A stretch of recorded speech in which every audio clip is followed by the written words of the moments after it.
A single mom throws herself in front of a gun to save a little boy on the sidewalk, blood on her sleeve, phones recording, and then the street goes dark under the shadows of 50 black cars. A mafia boss steps out, cold eyes, steady hands, and says one thing: "She's under my protection." He takes her and her son behind iron gates, safe or trapped. But this wasn't random. The attack was bait to drag him into the open. Her landlord isn't just a landlord. Someone inside his circle is selling secrets. Child Services shows up like clockwork. The city holds its breath as he prepares for war, and she forces him to fight on her terms. When protection turns into obsession and enemies use her as the blade, will this single mom become his greatest weakness, or the one thing that makes him unstoppable? Through tinted windows, Mara watched the city blur past, her shoulder throbbing beneath fresh bandages. Eli sat pressed against her good side, his small fingers still tangled with hers. Across from them, Jarek Volkov studied a tablet while little Lev dozed against him, exhausted from the day's terror. "How much further?" Mara's voice came out steadier than she felt. Jarek looked up, his gray eyes sharp but not unkind. 20 minutes. The estate has medical facilities better than most hospitals." Mara nodded, trying to ignore how the motion made her head spin. The adrenaline crash left her feeling hollow, every bump in the road sending fresh waves of pain through her shoulder. She focused on Eli's warm presence beside her, his face serious as he watched the heavily armed men in the convoy's other vehicles. "Mom," Eli whispered, "are we going to be okay?" "Of course, baby," she squeezed his hand, forcing a smile. "Just a little adventure, right?" Jarek's expression softened slightly at their exchange. "Your mother is very brave, Eli. She protected someone precious to me today." Eli straightened, pride momentarily overtaking his worry.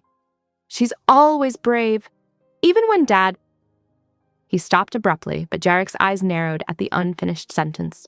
The convoy turned onto a private road, trees pressing close on either side. Massive gates swung open silently, revealing a sprawling estate that made Mara's tiny apartment feel like a matchbox. Manicured gardens surrounded a stone mansion that managed to look both beautiful and fortress-like. Armed guards stood at attention as their vehicles pulled up to the main entrance. Jarek stepped out first, carefully lifting the still sleeping Lev.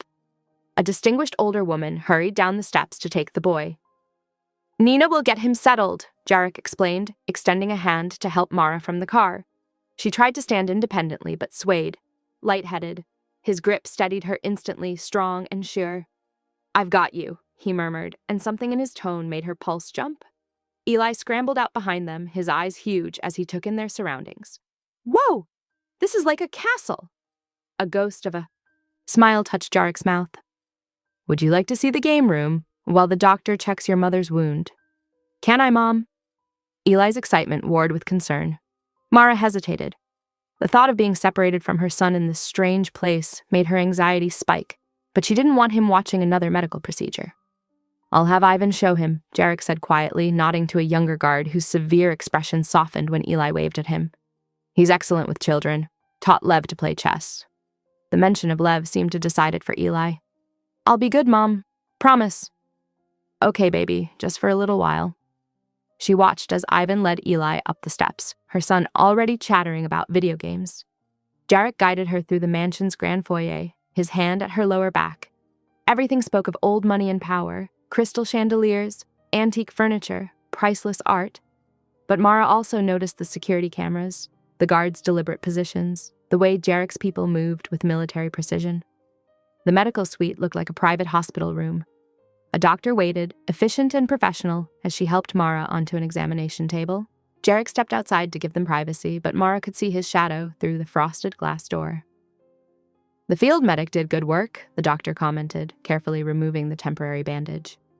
"But we'll want to clean this thoroughly and check for any debris." Mara nodded, gritting her teeth against the sting of antiseptic. Her thoughts raced despite her exhaustion. How had a normal Tuesday turned into this? The image of the gunman haunted her, that split second when she'd seen Lev's small figure in the line of fire and moved without thinking. "You're very fortunate," the doctor said, applying fresh bandages. "A few inches lower," she trailed off meaningfully. "I know." Mara's voice was barely audible. "I keep seeing it happen. If I'd been a second slower, that little boy—" The door opened and Jarek stepped back in, his expression unreadable. "But you weren't slower. You saved him." The doctor excused herself, leaving them alone. Mara found herself unable to look away from Jarek's intense gaze. "Why did you do it?" he asked quietly. "You didn't know who Lev was. You could have died protecting a stranger's child." "He's just a little boy," Mara said simply. "The same age as Eli. I didn't think. I just moved." Something flickered in Jarek's eyes. He crossed to stand before her, close enough that she had to tip her head back to maintain eye contact. "Do you understand what that means to me? What I owe you?" "You don't owe me anything," Mara protested. "I didn't do it for—" "I know." His voice was soft but carried absolute authority. "That's precisely why the debt exists. Lev is my brother's son. I promised to protect him when his parents died. Today you kept that promise for me." The weight of unspoken things hung between them. Mara suddenly felt very aware of their proximity, of the latent power in his controlled stillness. A knock at the door made her jump. "Sir?" A guard appeared. "The boy, Eli, is asking for his mother." "Of course." Jarek stepped back, offering his arm for support. "Let's get you settled in a room. You need rest." Mara accepted his help, knowing it was more than just physical support he was offering. As they walked through the mansion's quiet halls, she wondered what other choices this day would force her to make. Inside the estate's medical suite, the house physician worked methodically on Mara's shoulder. The local anesthetic had dulled the burning to a strange pressure as he placed each careful stitch. Through the open door, she could hear Eli's laughter, mixing with another child's voice from the nearby lounge. "Almost finished," the doctor murmured, his steady hands never faltering. "The bullet only grazed you, but it was deep enough to require 15 stitches." Lev hadn't left her side since they'd arrived, his small hand occasionally reaching to pat her uninjured arm. His earlier chattering had faded to watchful silence, as if afraid she'd disappear if he looked away. The boy who'd been so nearly lost today seemed determined to be her tiny guardian. "Does it hurt bad?" Lev whispered, his dark eyes serious. "Not anymore, sweetheart." Mara managed a smile. "The doctor gave me good medicine." The click of precise heels announced a new arrival. A tall woman with sharp features and carefully neutral expression entered, tablet in hand. "Mr. Volkov, initial findings are ready." Jarek, who'd been a silent presence by the window, turned. "Report, Anya." The shooter's sleeve patch showed a gray wolf head, signature of the Gray Circle crew. Anya Chernov's voice was clinical, but her eyes flickered briefly to Lev. "They've recently allied with Petro Marenkov's organization." "Petro?" Jarek's voice held dangerous quiet. "He's getting bold." "Indeed." Anya tapped her tablet. "We've identified the vehicle. Stolen plates, of course, but the make matches their usual preference." Mara tried to focus on their words, but exhaustion made everything slightly surreal. The plush medical suite with its state-of-the-art equipment, the armed guards visible through windows, the way everyone deferred to Jarek's smallest gesture, it felt like stepping into another world. "Ms. Quinn," Jarek approached, his movements deliberately slow. "You've done my family an invaluable service. Please allow me to offer compensation, both immediate funds and a monthly stipend for security measures." "No." Mara shook her head. "I don't want money, just a ride home once the doctor's finished." Something hardened in Yarek's expression. He nodded to Anya, who pulled up another screen. "Our team completed a remote sweep of your apartment building." Anya turned the tablet, showing security footage. This was captured 15 minutes after the drive-by. Mara's breath caught. The image showed her apartment door, a fresh bullet hole splintering the frame. "They followed your address from the school records," Anya explained. "Standard procedure. They'll eliminate witnesses who could identify them." The doctor finished bandaging Mara's shoulder in silence. She barely noticed, her mind spinning with implications. Someone had been waiting at her home, ready to kill her, to kill Eli. "I understand wanting to return to normal life," Jarek said quietly. "But leaving tonight would put Eli at risk. They'll be watching your apartment." Mara's hands trembled. We can't stay here forever." "Not forever." Jarek's tone was gentle but firm. "Just until we neutralize the threat." In the lounge, Eli's voice rose in excitement over something he'd discovered. Mara closed her eyes briefly, decision settling like lead in her stomach. "One night." "The East Wing guest suite is prepared," Anya offered. Close to the children's area, but well within the security perimeter. Lev tugged Mara's sleeve. "Can I show Eli the fish tank in his room? It has lights that change colors." "Of course you can, honey." Mara forced herself to smile. But bedtime soon, okay? The suite was beautiful, with thick carpets and windows overlooking manicured gardens. Security lights swept the grounds in steady patterns. Eli fell asleep quickly, worn out by excitement and emotional overload, but Mara sat rigid on her bed's edge. Distance patrol radios crackled occasionally from the guards outside. Each sound made her tense, though she knew they meant protection rather than threat. The bedroom's luxury felt surreal. Silk sheets, original artwork, fresh flowers in crystal vases. A soft knock interrupted her thoughts. "Ms. Quinn?" Anya entered with a steaming mug. "Chamomile tea, and these might help." She set down sleep clothes and basic toiletries. "Thank you." Mara accepted the tea gratefully. "I'm sorry to impose." "You're not imposing." Anya's professional mask softened slightly. "You saved Lev. Do you understand what that means in our world? That boy is Jarek's heart walking around outside his body." Mara wrapped her hands around the warm mug. "I'm starting to realize I don't understand anything about your world." "No." Anya's smile was small but genuine. "But you understand protecting children, and that's enough for tonight." She moved to leave, then paused. "The guards will rotate every 2 hours. If you need anything, press the intercom by the bed." Left alone again, Mara sipped her tea and listened to the quiet bustle of the estate, settling for night. Somewhere, she knew Jarek was awake, coordinating whatever response he planned against those who'd threatened his godson. The thought was both comforting and terrifying. Eli mumbled in his sleep, clutching his borrowed stuffed dragon.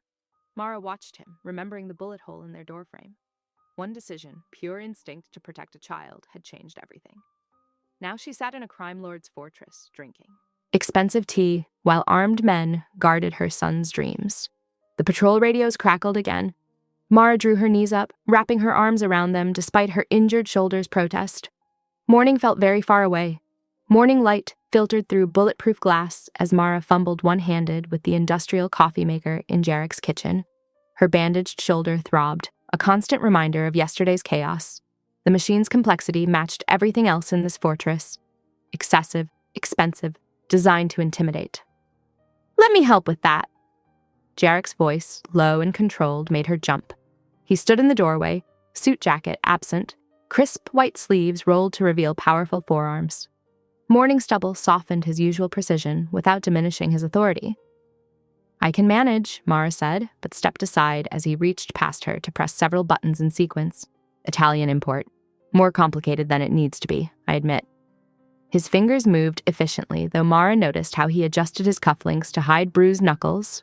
She wondered what, or who, had caused those marks during the night. "Thank you again," he said after a moment, his gravity making the simple phrase feel weighted. "For Lev. For staying. I know this isn't easy." Eli bounced in before she could respond, followed by a sleepy-eyed Lev.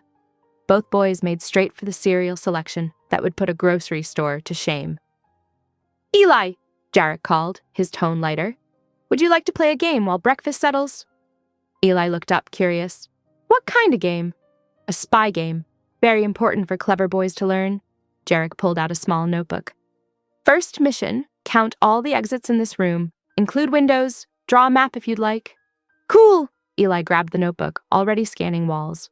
"Lev, help me look." "After that," Jarek continued, "we'll spot all the cameras, like a treasure hunt." Mara watched her son transform from morning grumpiness to focused excitement. Jarek had managed to make security protocols feel like an adventure rather than a warning. The skill of it, making necessary lessons palatable, unsettled her as much as it impressed. A sharp buzz interrupted. Jarek checked his phone, expression hardening. He gestured to Anya, who had materialized in the doorway with her ever-present tablet. "Car bomb at the river warehouse," she reported quietly. "Marinkov's territory. No casualties. It was empty." "Timing?" 3 a.m. Analytics suggest its misdirection, making yesterday's attack appear random rather than targeted. Jarek's jaw tightened. "Increase the perimeter, double the rotation schedules, and get Luca outside Ms. Quinn's door." "Already done." Anya's efficiency was somehow more threatening than any show of force. "He's in position." Mara set down her coffee. "I don't need a personal guard." "Luca is discreet," Jarek assured her. "You won't even notice him. But I would feel better knowing you have dedicated the protection while we sort this out." The polite phrasing didn't hide the steel beneath. Mara recognized the futility of arguing, but her spine stiffened at the casual display of control over her movements.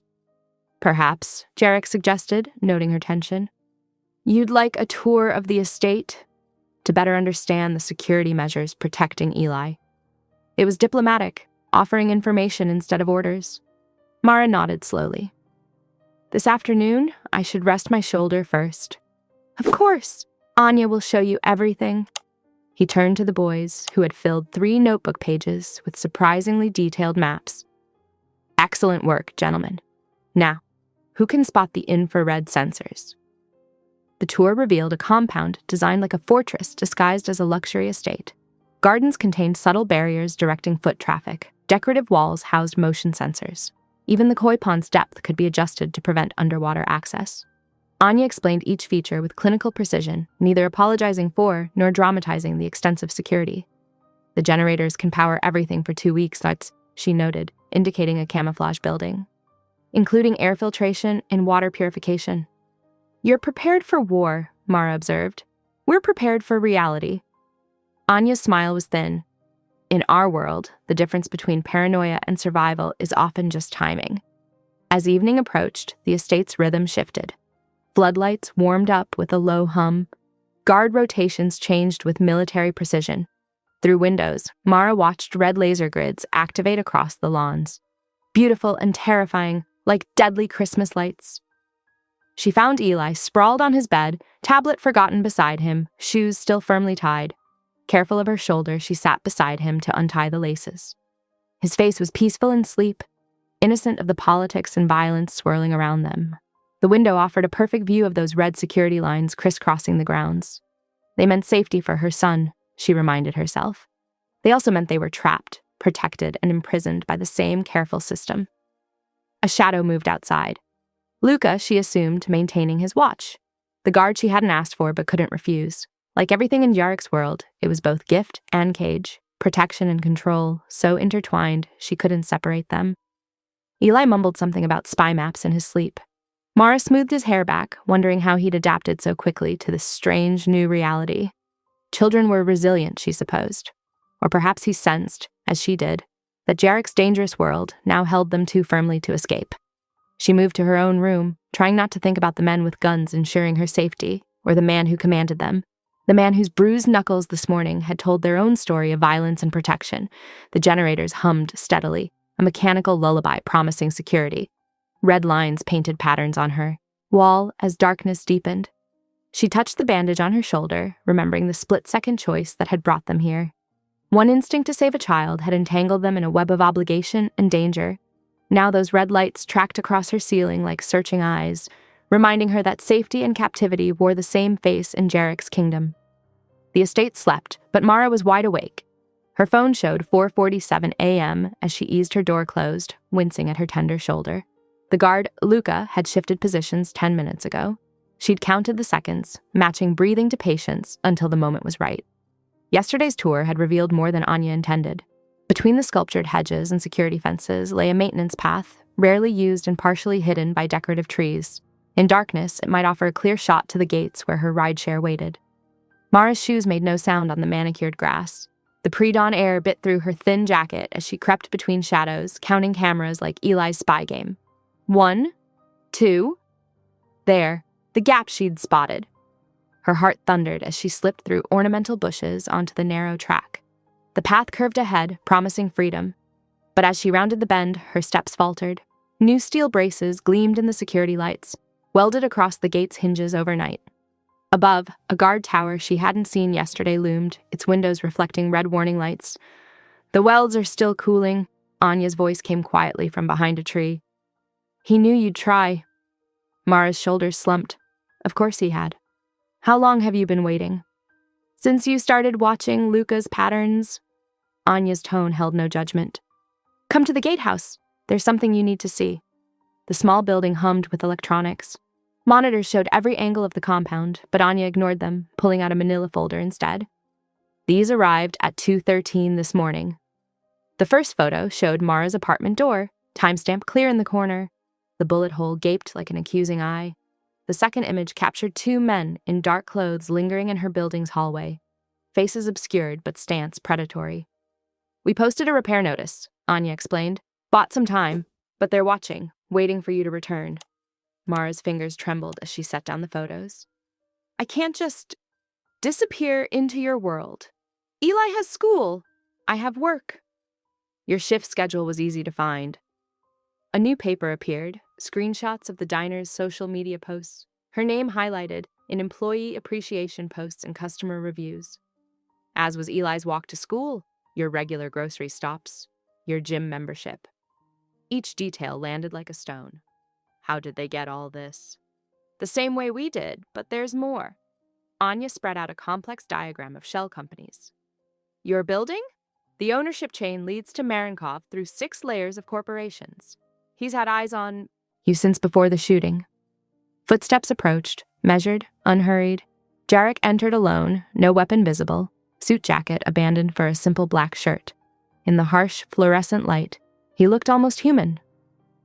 "If you want to leave," he said quietly, "I won't physically stop you, but understand what that means." He tapped the surveillance photos. "They're waiting, and where you go, I follow, because I won't let Eli become collateral damage in this war." The truth settled like ice in Mara's stomach. She couldn't outrun this. The danger would follow, and Jarek's protection would shadow it, an endless cycle of threat and defense. "You're saying there's no way out." "I'm saying there's no safe way out yet." He met her gaze steadily. "Give me 72 hours to stabilize the situation. If I can create a clean exit, you'll have it. You have my word." "Your word?" Mara's laugh held no humor. "The word of a man who had my entire life mapped before I ever saved his godson. The word of a man who respects your choice to leave, even knowing it endangers everyone." Steel entered his voice. "I could have locked you in, posted more guards. Instead, I'm asking you to choose, not just protection, but partnership in keeping Eli safe." Dawn was breaking, painting the sky in shades of threat and promise. Through the gatehouse window, Mara watched the compound wake. Lights warming, staff emerging, the day shift arriving in careful rotations. A world running on precision and control, offering shelter through submission to its rules. 72 hours, she said finally. "But I want updates. Real ones, not sanitized reports. If I'm choosing this, I need to understand what I'm choosing." "Agreed." Jarek's nod was quick, professional. "Anya will brief you directly. And Mara?" He paused at the door. "Thank you for making the harder choice." The walk back felt longer, morning dew soaking through her shoes. Anya matched her pace silently, tablet tucked away for once. "He means it," the strategist said suddenly, "about letting you go if we can make it safe. Jarek's many things, but he's not a liar." "No," Mara agreed, watching staff prep the grounds for day mode, efficiency masking the deadly systems beneath. "He just makes sure the truth serves his purposes." They reached the main house as sunrise painted it gold. Somewhere inside, Eli slept safely, unaware of his mother's failed escape or the chess game moving pieces around them. Mara touched her wounded shoulder, remembering the split-second choice that started this. Another choice now, not between freedom and captivity, but between different kinds of danger. 72 hours to learn if Jarek's calculated protection was better than facing unnamed threats alone. The guard tower caught the morning light, steel braces gleaming. They'd known she'd run, had planned for it, prepared for it, turned her very attempt at escape into another demonstration of their thoroughness. And now she walked, back willingly, eyes open, choosing the cage that promised to keep her son alive. Morning light spilled through bulletproof windows as Mara cracked eggs into a bowl, the private kitchen's marble counters cool beneath her fingertips. The space felt oddly normal, like any upscale home's heart, if you ignored the security cameras discreetly tucked into crown molding.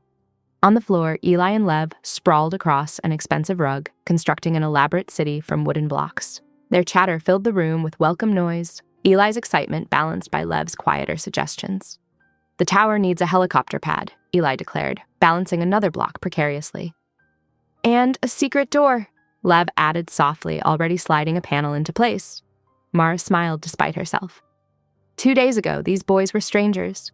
Now they moved in perfect sync, lost in their imaginary world.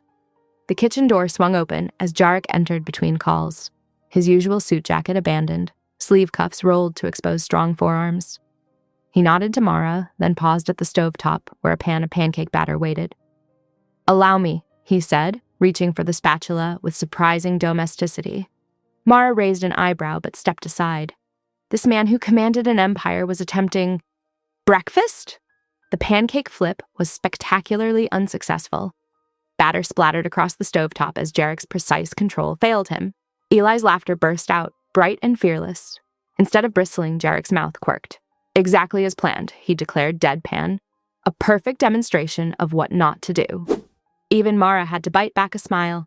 For just a moment, power and danger fell away, leaving something almost normal in their wake. The day passed in strange patterns of ordinary and extraordinary until evening brought storm clouds rolling in from the harbor. Thunder cracked overhead as rain lashed against windows. Mara was heading back from putting Eli to bed when the lights went out. Red emergency strips flared to life along baseboards as alarms chirped through hidden speakers.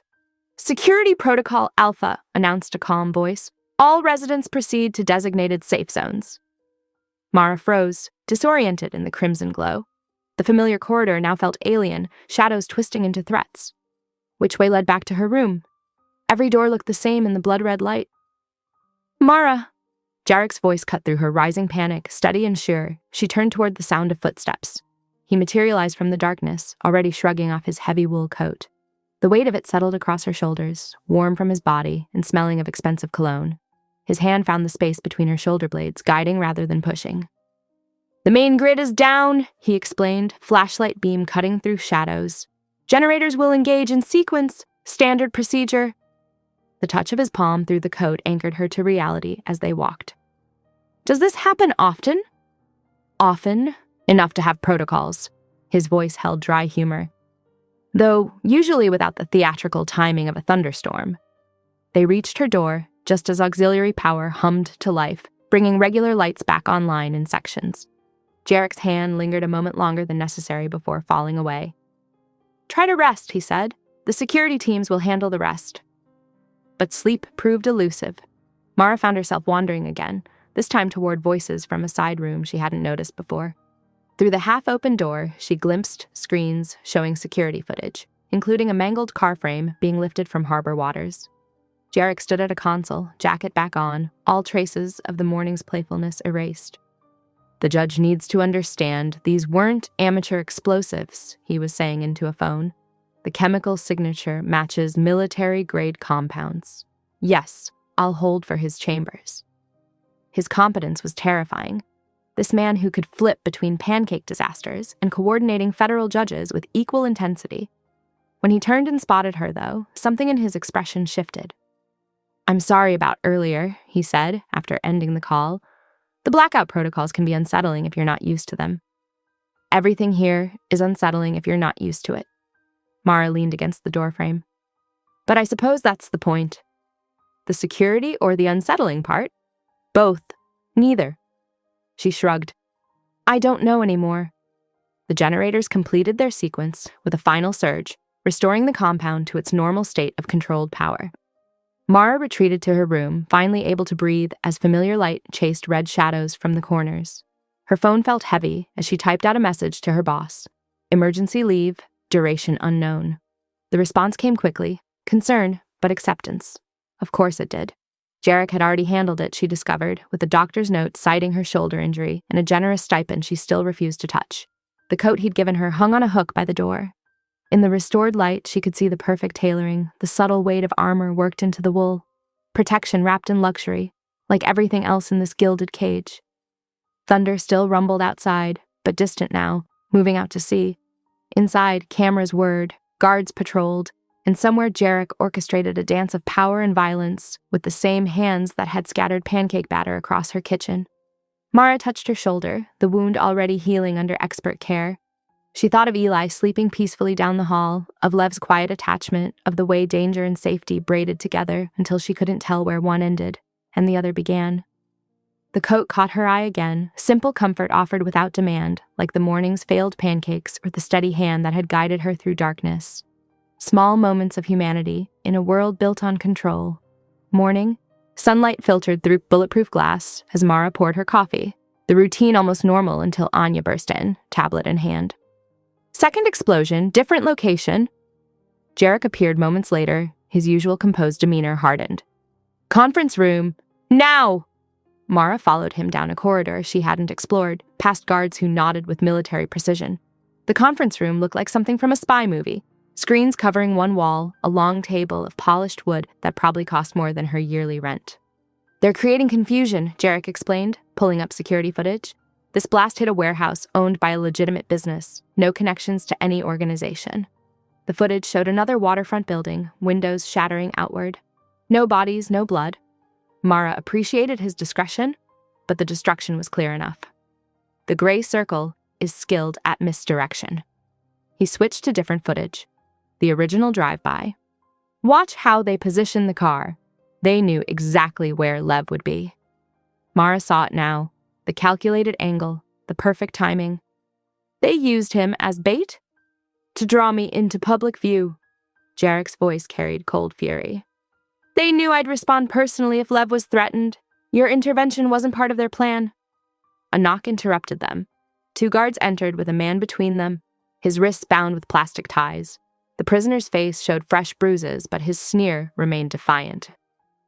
Courier picked up near the drop point, one guard reported. Jarek's transformation was subtle but complete. Gone was any trace of the man who'd shared breakfast pancakes.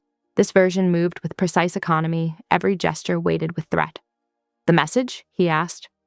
The courier spat words in what sounded like Russian. Jarek didn't flinch, didn't raise his voice. He simply leaned forward and spoke softly, each word falling like ice. The interrogation proceeded with mechanical efficiency. Jarek extracted information piece by piece, a drop location in the industrial district, a video file on an encrypted phone, names that meant nothing to Mara but made Anya's fingers fly across her tablet. When they played the video, Marenkov's face filled the screen. Middle-aged, scarred, wearing an expensive suit. He spoke in English, his accent thick with mockery. Your charity cases make you weak, Volkov. The boy was one thing, but now a waitress. Her son. How many strays will you collect before you admit you've gone soft? Jarek's expression never changed, but his knuckles went white against the table edge. The guards removed the courier. Anya departed with a meaningful look at her boss. When the room cleared, Jarek turned to Mara with something like regret in his eyes. I apologize, he said quietly. You shouldn't have to see this side of things. The side where you terrify people without raising your voice. The side where failure means death. He ran a hand through his hair, the first uncontrolled gesture she'd seen from him. I can't afford gentleness out there. Too many lives depend on maintaining control. But in here? The question slipped out before she could stop it. His eyes met hers.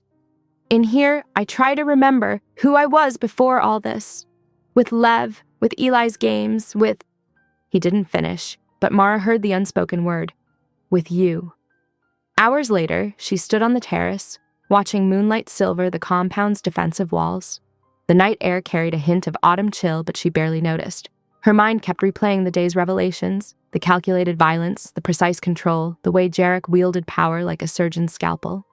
She heard his footsteps before he spoke. You're not wearing a jacket. I'm fine. You're shivering.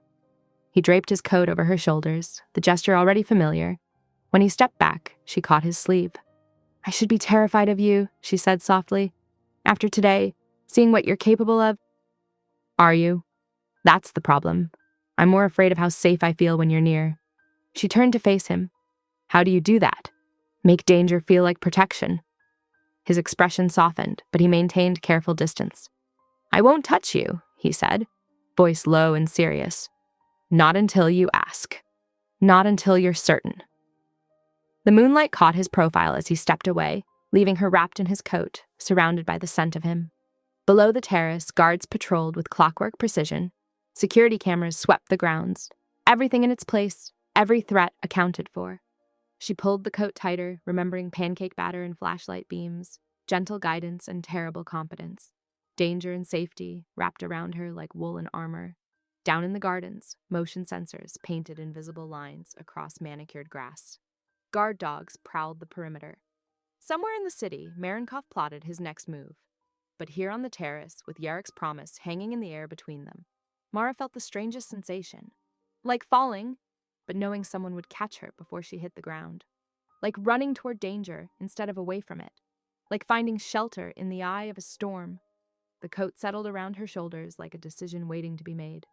She breathed in the night air, tasting autumn and gunpowder and possibility, while the moon cast silver shadows across a world where protection and peril danced on knife edges. And a man who dealt in both offered her the choice of when to cross the line between them. Dawn painted gold stripes across the estate's private gym. Mara flexed her fingers, uncertain, as Jarek demonstrated a basic defensive stance on the training mat. Someone grabs you from behind. He moved with fluid grace, positioning himself. What's your first instinct? Panic? She smiled nervously. Channel that energy. When I take hold, drop your weight, and his hand circled her wrists, firm but careful of her healing shoulder. Mara's pulse jumped at the contact. Following his instructions, she shifted her center of gravity and twisted. Good.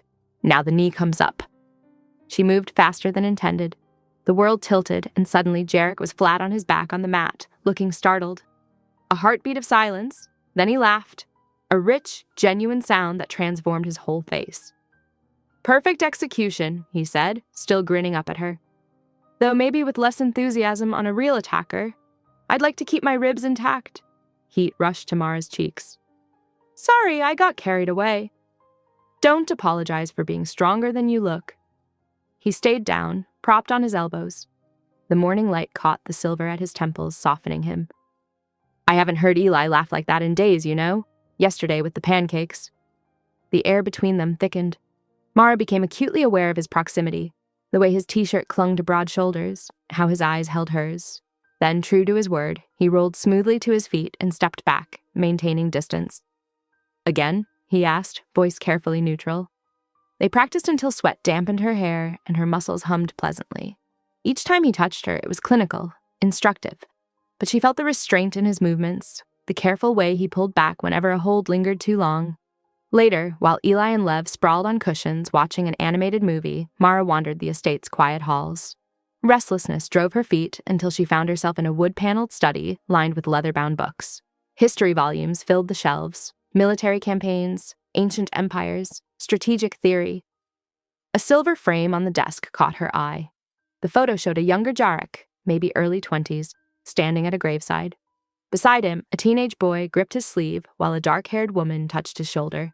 Their faces held the same sharp features, the same wounded dignity. My brother and mother, Mara startled. Jarek stood in the doorway, 2 coffee mugs in his hands. He offered her one and moved to stand beside her, close enough that she caught the faint scent of his cologne. I'm sorry, I was just... It's all right. He studied the photo. That was 12 years ago. Victor was 16 when a truce went wrong. Wrong place, wrong time. Isn't that what they always say? She heard the old pain beneath his controlled tone. The woman? Cancer, 2 years later. He set his mug down, tracing the frame's edge. I made a promise that day, standing at his grave, never to love anything I couldn't protect, never to let someone else pay for my failures. Is that why you keep such tight control? Why you plan for everything? Control is survival. His voice dropped lower. But some things can't be controlled, can they? Like a waitress throwing herself over a child she's never met. Like her son making my godson smile for the first time in months. Their eyes met in the photos. Reflection. Something electric crackled between them, but true to his word, he didn't reach for her. Hours later, Mara woke to silence. The mansion's night sounds had become familiar. Distant patrols, the hum of security systems, the soft whir of cameras. She slipped from bed, drawn by a need she couldn't name. Opening her suite door, she found Jarek asleep in the hallway chair. His usual precise posture had softened, head tipped against the wall. A blanket had slid halfway to the floor, and a pistol rested loose against his thigh. Even in sleep, his hand stayed close to the weapon. The sight squeezed something in her chest. This dangerous man who made pancakes with her son, who taught her to defend herself with gentle hands, who slept outside her door like a guardian angel with bullet scars and bruised knuckles. Carefully, she lifted the blanket and draped it back over him. He didn't stir, a sign of either trust or exhaustion. Up close, she saw the shadows beneath his eyes, the slight furrow between his brows that didn't smooth even in sleep. Thank you, she whispered, the words barely a breath. He would never hear gratitude spoken normally. Men like him lived in a world where softness was weakness, where vulnerability meant death. But here, in this quiet moment while he slept, she could offer that gentleness without him having to acknowledge it. The pistol gleamed dully in the low light. In sleep, his deadly grace remained. But something else showed through. The echo of that younger man at the grave, the weight of promises kept at terrible cost. Mara returned to her room, leaving him to his vigil. Through the window, dawn was still hours away. In the dark, she thought of wrist holds and laughter, of history books and old photographs, of a man who dealt in violence but touched her with careful hands. She thought of his promise not to reach for her until she asked, and wondered if he knew that every step back only drew her closer, like gravity working in reverse. Outside, the night patrols continued their rounds. Somewhere in the darkness, Jarek slept with one hand near his weapon and her whispered thanks hanging in the air between them. Morning light filtered through bulletproof glass as Mara poured coffee in the kitchen. The routine felt almost normal now. Eli's cereal bowl, Lev's careful arrangement of fruit on his plate, the quiet hum of security systems. The calm shattered when Anya appeared in the doorway, her posture rigid. 2 child services officers at the gate. They're asking about a minor being held by criminals. Jarek materialized from his office, already buttoning his suit jacket. His face showed nothing, but Mara saw the tension in his shoulders. "Take the boys to the East Wing playroom," he told Anya. "Mara, stay with me. We'll handle this properly." The visitors waited in a formal sitting room, a man and woman in pressed government attire, badges displayed. Their questions came too smoothly, like actors reading lines. "We received an anonymous tip about potential child endangerment," the woman said, consulting her tablet. Jarek sat with perfect composure, one ankle crossed over his knee. "Of course, we maintain complete transparency with authorities regarding Lev's care while his parents travel." His legal team appeared with a leather portfolio. Out came temporary guardianship papers, medical records, even school registration forms, all legitimate, all properly filed. "And the other child?" The male officer's gaze shifted to Mara. "My son, Eli," Mara said, her voice steady despite her racing heart. "I'm here recovering from an injury." More papers emerged, her medical report, the police statement from the shooting, documentation of the follow-up threat at her apartment. "Mr. Volkov has provided secure housing while I heal," she added. "Entirely voluntary." The meeting lasted 40 minutes. Every question met a wall of legitimate paperwork and recorded security footage. When the officers left, their scripted concern had dissolved into awkward politeness. Anya waited until their car cleared the gate before speaking. The tip came from a block number, same signature as calls to New Harbor Real Estate Trust. "My building's owner," Mara finished. "Marenkov," Jarek confirmed. His controlled mask slipped, showing fury beneath. "He's trying to force us into the open. Child services, social pressure, public scrutiny. It's clever." Mara's hands shook. "He could have gotten Eli taken away." "No." Jarek's voice held steel. "I would never let that happen." The morning's tension coiled through the house like smoke. By late afternoon, Mara felt suffocated by the walls, the cameras, the constant awareness of threats beyond the gates. "Get changed," Jarek told her suddenly. "Comfortable clothes, boys too." 20 minutes later, they loaded into an unmarked SUV. No convoy, just Jarek driving and Anya following in a second vehicle. They wound through side streets as the sun sank toward the river, finally stopping at a modern glass building nestled against the water. "Safe house," Jarek explained, leading them inside. "Off digital maps, private dock access. Sometimes we all need room to breathe." The space opened to the river, floor-to-ceiling windows, warm wood and steel. The boys ran to watch boats pass while Mara stepped onto the balcony. Golden hour painted the water copper and rose. "Beautiful, isn't it?" Jarek joined her, loosening his tie. "Why did you bring us here?" "Because you needed an escape, even a small one." He leaned on the railing. "I saw your face during that meeting. The walls were closing in." "So you decided for me. Again." The words came sharp with built-up frustration. "You always decide. Where we go, what we do, how we stay safe." "Because your safety isn't negotiable." His calm cracked. "Not yours, not Eli's. My life isn't yours to control." "No, but your death would be my fault." The words exploded from him. Every threat, every danger. "You're in. It's because of me. Because you saved Lev. Because you showed mercy where this world shows none." "I chose to save him," Mara shot back. "I choose to stay. Stop acting like you forced this." "Then why fight every protection I offer?" "Because I can't tell where the protection ends and the possession begins." They stood breathing hard, the river gleaming below. Jarek moved closer, his voice dropping low. "You think I want to possess you?" I haven't touched you, haven't pressed for anything. Maybe that's the problem, Mara whispered. The last sun-gold light caught his eyes as they darkened, time suspended between one heartbeat and the next. Then Yarek's hand found her waist, pulling her close with aching slowness. The first brush of his lips was gentle, testing. When she didn't pull away, the kiss deepened into hunger. His other hand tangled in her hair as she gripped his shirt, drawing him closer. He tasted of coffee and control finally breaking.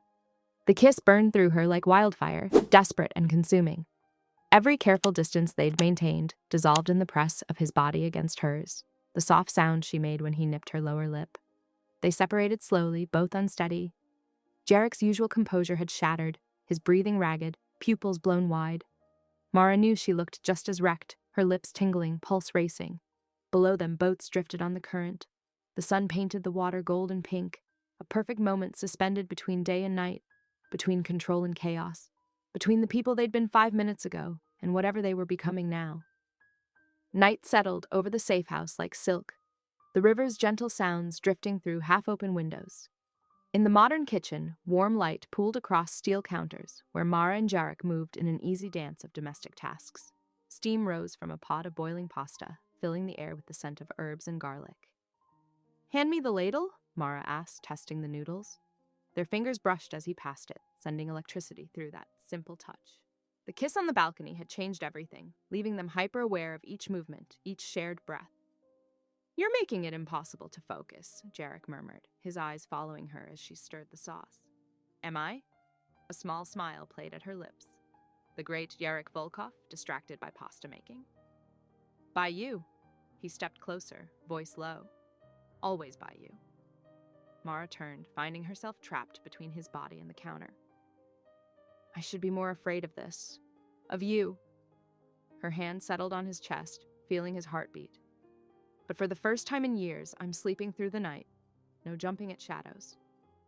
I want to keep you safe." His fingers traced her jaw. "But I want you free even more." "Then show me." The words hung between them, heavy with meaning. Jarek's control wavered, then broke. This kiss was different from the one on the balcony. Deeper, hungrier, full of promise. Mara melted into it, her hands sliding under his shirt to feel warm skin. "Are you sure?" He breathed against her neck. "Yes." She pulled back to meet his eyes. "I'm choosing this. Choosing you." They barely remembered to turn off the stove. The guest bedroom was bathed in moonlight when they stumbled in, hands exploring, breaths mingling. Every touch was reverent, every kiss an unspoken prayer. Jarek undressed her slowly, giving her time to change her mind, but Mara was done with hesitation. "Please," she whispered, and his restraint shattered. They came together in waves like the river below, sometimes gentle, sometimes fierce, always inevitable. His scars told stories under her fingers, her soft sounds were prayers in his ears. When they finally stilled, tangled in sheets and each other, the moon had risen high enough to paint silver across their skin.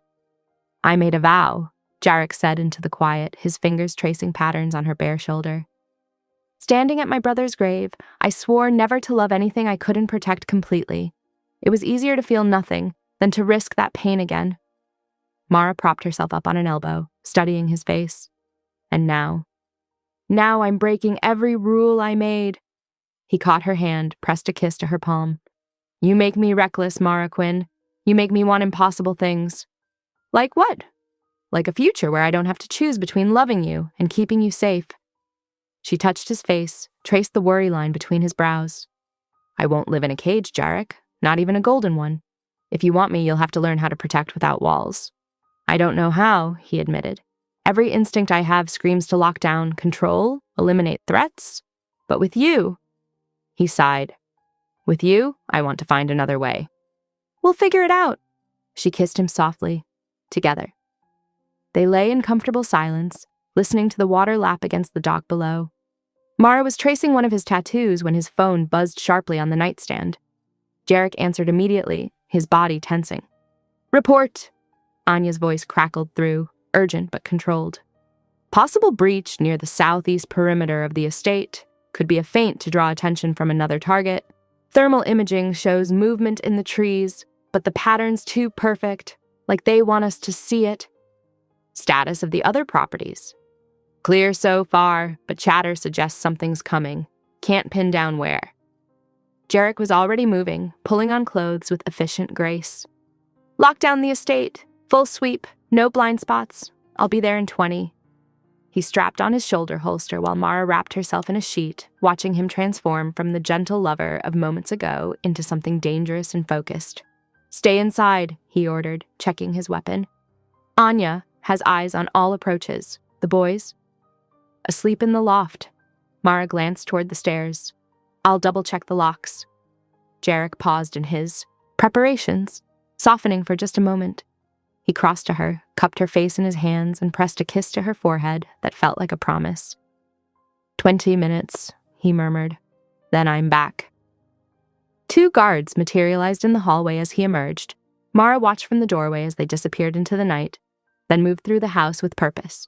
She checked every window, every lock, finally ending at the balcony doors. The bolt slid home with a solid click. Upstairs in the loft, Eli and Lev were sprawled across their beds, peaceful in sleep. Mara adjusted their blankets, tucking them in more securely. Eli mumbled something and rolled over, while Lev cuddled deeper into his pillow, standing there in the quiet, watching their innocent faces. Mara felt the weight of everything shift and settle. Whatever came next, she knew there was no going back. She'd chosen this, chosen him, with clear eyes and an open heart. Now they just had to figure out how to build something real in a world that dealt in shadows and threats. The river whispered below, constant and soothing. Somewhere in the night, Jarek moved through darkness with lethal grace, working to keep them safe. And here, in this moment between peace and storm, Mara kept watch over sleeping children and waited for his return. The silence pressed against Mara's ears like cotton. 23 minutes had passed since Jarek left. She'd been counting, and something felt wrong. The safe house was too quiet, the kind of quiet that came before storms. A sensor light blinked red near the ground floor. Probably nothing, but she couldn't ignore it. Not with the boys sleeping upstairs. Mara crept down the stairwell, bare feet silent on the cool steps. The service corridor stretched ahead, emergency lights casting everything in dim green. She reached for the sensor panel, fingers almost touching it. Strong hands grabbed her from behind. An arm locked across her chest while another clamped over her mouth. She kicked backward, connecting with a shin, but a second attacker was already there. They wore maintenance uniforms, must have been hiding since before they'd arrived. Easy now, one whispered. Nice and quiet. Mara bit the hand over her mouth. Blood touched her tongue. The man cursed but didn't let go. Zip ties, he hissed to his partner. Quick! Plastic bit into her wrists. She thrashed, but they were too strong, too practiced. A hood dropped over her head, plunging her into darkness. They hustled her down the hall, feet barely touching the ground. The service elevator dinged softly. They muscled her inside. Someone was doing something to the control panel. Jamming the alarms, she realized. Her heart thundered against her ribs. You're making a mistake, she managed through the hood's fabric. Shut up! A hand squeezed her arm hard enough to bruise. Your boyfriend's got bigger problems right now. Across town, Jarek stood in the estate's security hub, staring at thermal imaging that showed the supposed intruders had been holographic projections. A perfect trap, and he'd walked right into it. Timeline, he demanded. Anya's fingers flew across keyboards. Van left the safe house block 6 minutes after your departure. Dark panel, no plates. Traffic cams lost it heading east. Find it! Working on... Anya stopped as Jarek's phone lit up with an unknown number. He answered on speaker. Yes. Ah, Jarek. Petro Marenkov's voice oozed like oil. I trust you're having an interesting evening. Jarek's knuckles went white on the desk edge. Where is she? Safe for now, though I must say she has quite a spirit. Already tried to escape twice. Marenkov chuckled. I can see why you're fond of her. If you touch her, please. I'm a businessman, not a monster. This is simply negotiation. Papers rustled. I want control of the river docks, all of them, and guardianship of little Lev transferred to me. Do this, and your lovely Mara returns unharmed. Refuse. A pause heavy with threat. Well, let's just say she'll bleed slowly while you watch. The metal desk edge crumpled under Jarek's grip, but his voice stayed deadly quiet. Listen carefully, Petro. I'm going to tell you exactly what happens next. I will find her, and when I do, there will be no place on this earth where you can hide from me. No hole deep enough, no army large enough. I will tear down everything you've built, piece by piece, and leave you with nothing but regret. Bold words from a man who let his woman be taken from under his nose. Marenkov sighed. You have 1 hour to decide. I'll send coordinates then. The line went dead. In the van, Mara worked her wrists against the zip ties, feeling skin tear. The vehicle swayed through turns she tried to count. Left, right, straight for 6 blocks, right again, building a map in her head. She thought of Jarek's hands gentle on her skin just an hour ago, of Eli sleeping peaceful upstairs, of all the ways love could be both strength and weakness. Love isn't a fairy tale, she whispered to herself in the dark. It's a fight. One of her captors shifted. What's she mumbling about? Who cares? Just keep her quiet till we get there. Back in the security hub, Jarek moved with cold precision. Every asset on the street. Now, call in the markers from the Irish, the Colombians, everyone who owes us. Anya's team deployed like a well-oiled machine. Screens lit up across the wall as surveillance networks activated. Cars rolled out of underground garages. Armed teams moved into position across the city. Dock workers loyal to Marenkov, Anya reported, marking red dots on the map. Shell companies we've traced to him. Known safe houses, properties owned by his associates. Cross-reference with the van's last known direction. More markers appeared. The city map darkened with activity as old debts were called in. Jarek's quiet authority had built a web of obligation that stretched through every shadow. Of New Harbor, now he pulled those strings tight. Sir! One of Anya's analysts looked up. There's movement at the container yard, multiple vehicles entering through the maintenance gate. Show me! Grainy footage revealed 3 black SUVs slipping between stacked shipping containers. The van could have easily merged with that convoy. That's their fallback point, Jarek said. They'll move her again from there, try to confuse the trail. His phone lit up with another message. A single image. Mara's necklace, the one he'd seen her wearing hours ago, dropped in a pool of what looked like blood. Marenkov was playing games, trying to rattle him. But Jarek had learned control in the hardest ways possible. He wouldn't break, not when Mara needed him focused. Plot me a route to the container yard, he ordered. And get me everything we have on Marenkov's dock operations. Every worker, every schedule, every access code. What's the plan? Anya asked quietly. Jarek checked his weapon, eyes cold. We remind them why they used to fear the dark. Red and blue police lights bounced off wet pavement as sirens wailed across New Harbor. But those weren't the operations that mattered. In the shadows between those flashing lights, Jarek's teams moved with surgical precision. Alpha team, in position at the dockside flats, crackled Anya's voice through the secure channel. Bravo team ready at Midtown. Charlie team approaching the party barge. No movement topside. Jarek touched his earpiece. Execute on my mark. He studied thermal images of the 3 targets from his mobile command center. 3, 2, 1, mark.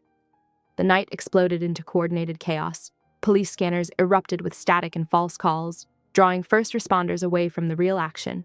On the dockside, flashbangs lit up windows. Downtown, a storage facility's doors burst inward. And on the river, dark figures rappelled onto the party barge's deck. Below deck, in a musty cabin, Mara twisted her wrists against the duct tape, binding them to a wooden chair.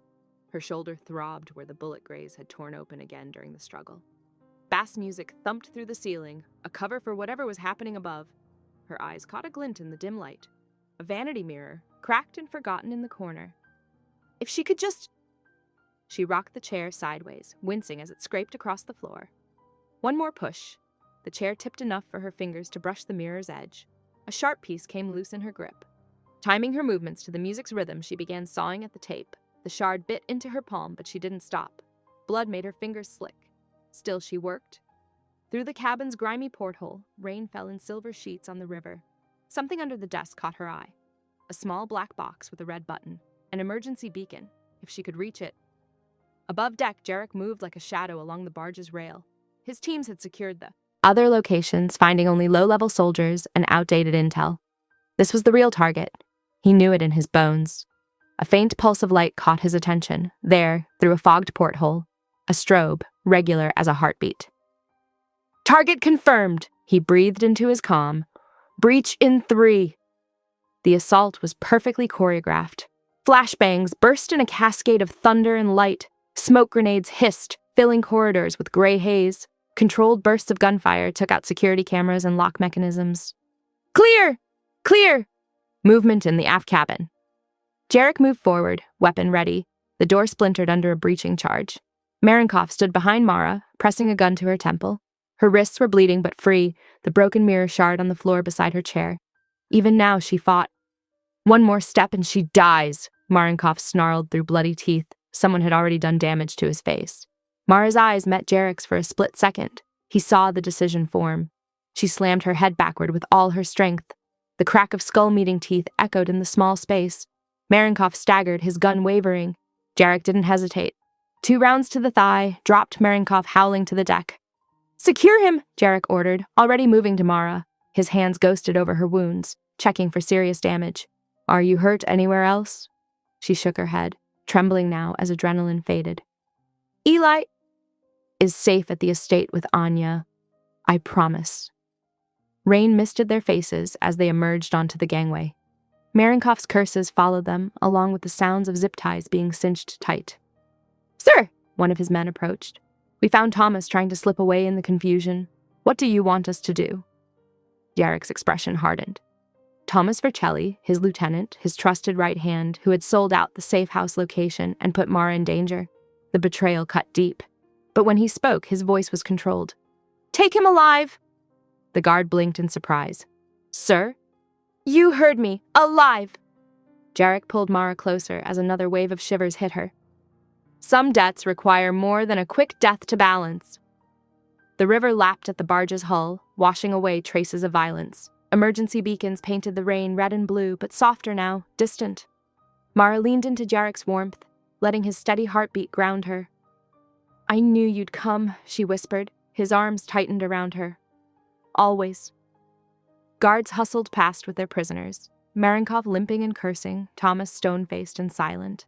The night's work was nearly done, but Jarek didn't move, giving Mara the time she needed to find her feet again. The rain fell harder, drumming on the metal gangway. Somewhere in the city, sirens wailed. But here, in this moment, there was just the river's voice and 2 people holding on to what they'd nearly lost. The procession moved through sheets of rain to an empty pier lit by sodium lamps. Water dripped from rusted beams overhead, each drop echoing in the tense silence. 2 guards dragged Thomas forward, his polished shoes scraping concrete until they reached the pool of yellow light. Anya emerged from the shadows, tablet glowing in her hands. Her voice cut through the rain's static. Financial transfers beginning 3 months ago, 5 payments of $50,000 each from an account registered to Elena Vercelli, your cousin. She swiped the screen. She took loans from Marenkov's shell company last year, went underwater fast. Thomas sagged in the guard's grip, rain plastering his hair to his forehead. His silence spoke volumes. Location data from your encrypted phone. Another swipe. Matching timestamp with the safe house coordinates sent to Marenkov's network. The estate breach alert you triggered yourself. Amateur work, really. Left digital fingerprints all over it. Jarek stood motionless, one hand resting on Mara's lower back. His stillness was more frightening than rage would have been. Family loyalty is admirable, he said softly. But you endangered a child. 2 children. I never meant, Thomas started. Never meant what? Mara's voice trembled but held firm. Never meant for Eli to be there, for Lev to watch, or just never meant to get caught? Rain tracked down Thomas's face like tears. They promised no one would be hurt, just scared enough to run. Marenkov's promises. Jarek's laugh held no humor. And you believed them. Anya laid out more evidence. Burner phones, meeting locations, surveillance photos of the safe house exterior. A complete record of betrayal, meticulously documented. The rain drummed harder, washing away the last traces of denial. Jarek turned to Mara, his face softening. Your choice, blood or banishment. She stepped forward, studying Thomas. The man who had smiled at breakfast 3 days ago while planning their deaths, who had watched Eli and Lev play together, knowing what was coming. Exile, she said finally, but with conditions. Jarek nodded for her to continue. Every account emptied, every contact severed, a signed confession on multiple drives admitting everything. Her voice grew stronger. He leaves the city by dawn with a tracker that can't be removed.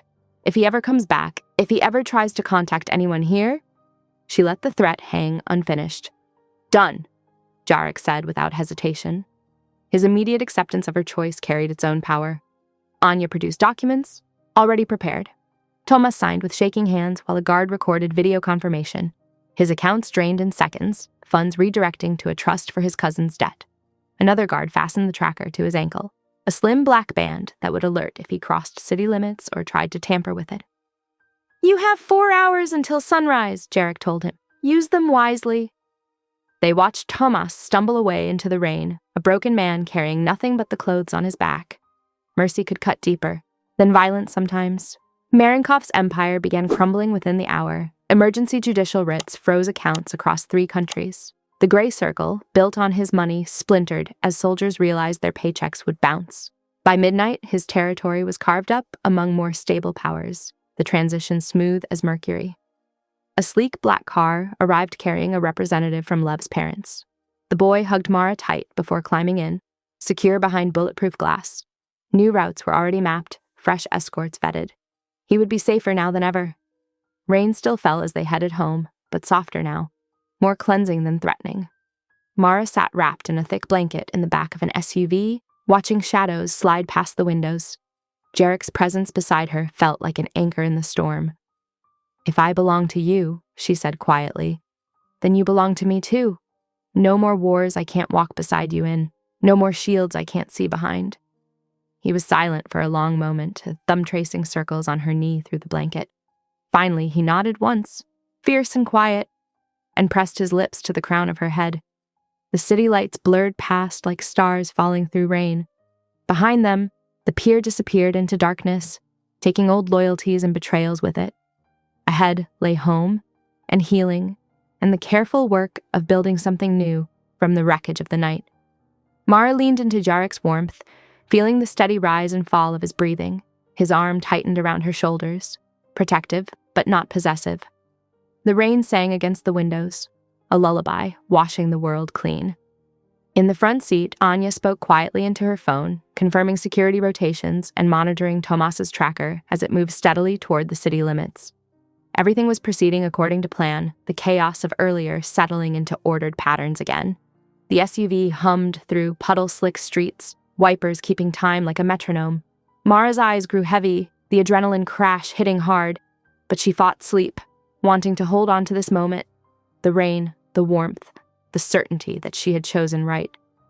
Jarek seemed to sense her struggle. "Rest," he murmured. "I've got you." She let her head settle against his shoulder, breathing in the familiar scent of his cologne mixed with rain.